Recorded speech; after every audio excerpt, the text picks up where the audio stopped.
és un esport que els ensenya molt tema de respecte, companyerisme, òbviament de coordinació, de rapidesa, i al final són uns valors que també els poden adaptar a la seva vida diària. O sigui, ja no estem a només l'esport, sinó al dia a dia.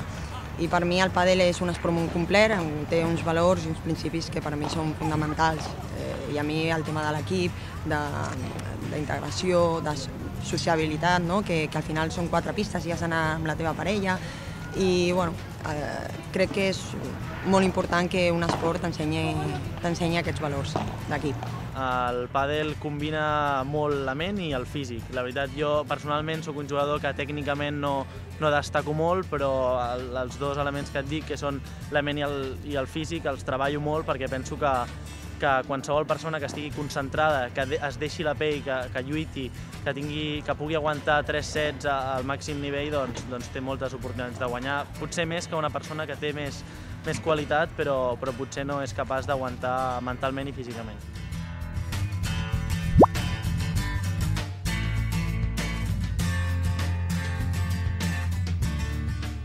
Bueno, la parte social es espectacular, ya se ve aquí en el torneo que casi todos son amigos, entre ellos se llevan bien, aprenden a competir y lo más importante es aprender a compartir, que esto para los deportes de raqueta como tenis es difícil porque al final uno juega solo. En cambio en este es como un equipo, aunque sea un equipo de 2, es como un equipo y esa parte les ayuda muchísimo.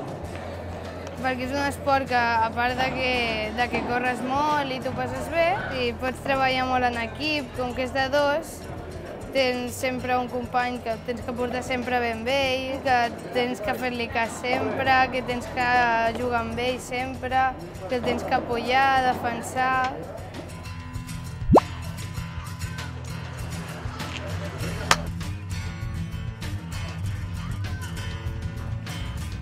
De los 10 a los 13 son una máquina de absorber, 14, 15 ya tienen bastante absorbido, pero es más difícil la parte de concentración, van creciendo. Si pasan esa etapa, ya tipo 17, 18 ya se pueden empezar a considerar jugadores. Jo crec que l'està ajudant a madurar. El competir, entrenar, segueix una disciplina que l'està ajudant a madurar molt ràpid. Enganxa molt perquè és molt divertit. Ja fa uns 5 anys vam començar a jugar tots 4, el matrimoni amb els 2 nens. Ens va agradar aquest esport, el vam descobrir amb uns amics i ja fa bastant de temps que els nens es van aficionar i mira, ens vam enganxar i molt bé, estem molt contents.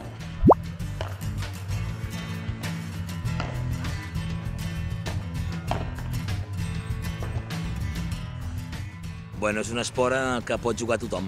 Els nens, els papes, els iaios, tothom pot jugar. I a més es pot jugar el iaio amb el nen, el iaia amb la nena. Vull dir, és un esport que pot jugar tothom i pots barrejar totes les edats. Per això és un esport que enganxa tant. No, és un esport molt fàcil, en seguida ho aprenen, els hi falten algunes coses de normativa, però bueno, per això estem nosaltres, per ajudar-los i tal, però en principi ho dominen molt bé. Ja des d'on t'entrenen, els seus clubs i tal, i molts algun vent del tenis i ja dominen les regles. Jo crec que ho fan força bé.